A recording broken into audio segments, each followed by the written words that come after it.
Tere, armsad inimesed, kes te mõistate maakeelt. Täna, jõulukuu 25. päeval, algas minu jaoks uus aasta, numbriga 10 224. Täna sellepärast, et meie esivanemate arvates algas uus aasta esimesest päevast, mis on kukesammu võrra pikem kui eelmine. Ja kuna jõulude ajal alates toomapäevast ehk 21. jõulukuu päevast on päike pesas ja kõik päevad on mõned päevad ühepikkused ja 25. kuupäev on see esimene päev, millal päev on umbes minuti võrra pikem kui eelmisel päeval. Ja seega hakkab sellest kuupäevast uus päikeseaasta. Ja see aastaarv 10 224 tähendab, et Eesti, ei maavald, on maana olemas olnud just umbes nii palju aastaringe. Nimelt nii mitu aastat tagasi vabanes Eesti alavee alt, siis kui Balti jääpaisjärv voolas ära ilma merre. Ja alles peale seda sai võimalikuks, et siia tulid elama inimesed.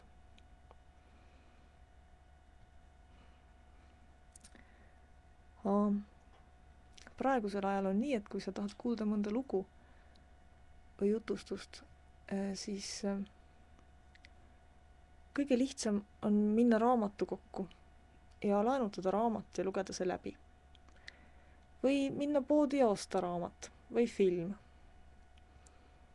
Või keerata lahti televiisor ja vaadata mõnda filmi, mida sealt näidatakse. Aga vanasti ei olnud raamatuid ja televiisoreid ja inimesed pidid ise lugusid rääkima üksteisele. Ja minu meelest oli see väga hea, sellepärast et lugude abil mäletatakse. Ka praegu räägivad inimesed üksteisele sellest, mis toimus Harry Potteris ja Twilightis, siis vanasti, ma arvan, inimesed kõnelesid sellest, mida nad ise arvasid oma ümbritsevast maailmast ja nad kõnelesid nendest imelikest ja imelistest asjadest, mida nad olid oma igapäevaelus kogenud.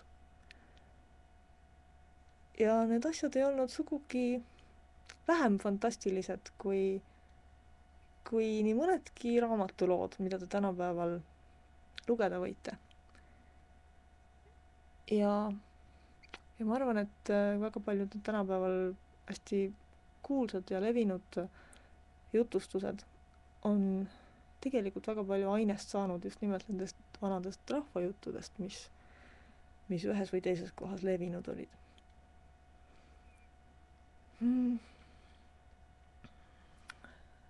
Meie maal, maavallas, olid talvekuud, külmad ja pimedad talvekuud, eriti aga jõuluaeg, oli just see aeg, kui räägiti kõige rohkem lugusid, kuna jõuluajal ei tehtud mingisugust tööd, ainult kõige hädapärasemaid tegevusi, talitusi, koduseid. Selle asemel kulutati kogu aeg lugude kõnelemisele, laulmisele, mängimisele, mõistatamisele. Ja ma mõtlesin, et täna alanud uue aasta puhul tahan ma teiega jagada ühte lugu, mille ma leidsin ühest raamatust mõned nädalad tagasi. See raamat on Eesti rahvajuttude kogumik, mis on välja antud 80 aastat tagasi. Ja seal on üks väga hea jutt sellest, mis kirjeldab imeväikest osa sellest, millisena meie esivanemad nägid maailma enda ümber. Ja ma mõtlesin, et väga vahva oleks seda teiega jagada. Ja see lugu, mille ma edasi jutustan, on kirja pandud Virumaal Kadrina kihelkonnas 112 aasta ringi tagasi. Ja see kõneleb metshaldjast. Lugu ise on järgmine. enne vanasti elanud mees, kes viisu tegemisega pead toitnud. Tal olnud poeg. Poeg olnud talle töös abiks. Kord läinud mõlemad viisumeistrid kaugele metsa viisumaterjali koguma. Metsa jõudes läks kumbki oma teed. Läksid lahku. Õhtu hakkas juba kätte jõudma, selle järgi jõudis pime öö. Viisumeistrid püüdsid teineteist jälle üles leida metsas, aga see mitte kuidagi ei õnnestunud. Korraga kuulnud poiss metsast hääli.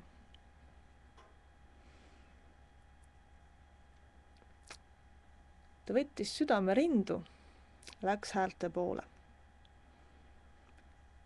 Metsas põlend tuli.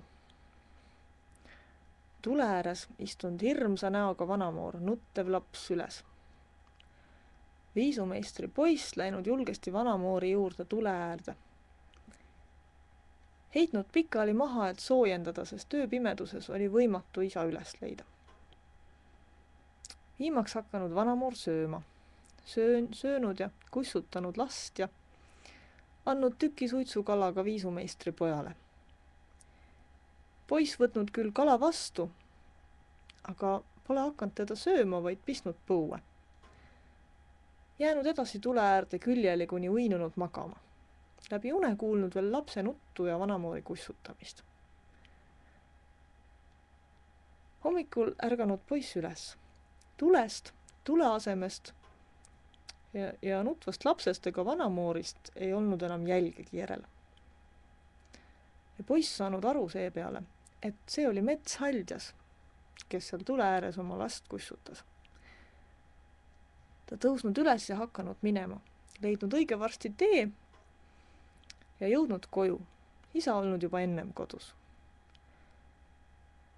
Kui poiss end riidest lahti võtnud, kukkunud tal midagi põuest. Poisil tulnud vanamoori antud kala meelde, hakanud seda üles võtma, aga leidnud ainult maast kuusekäbi.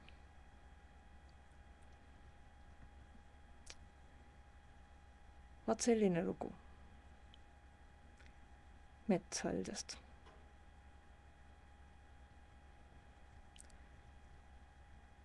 Ma loodan, et teil on head jõulud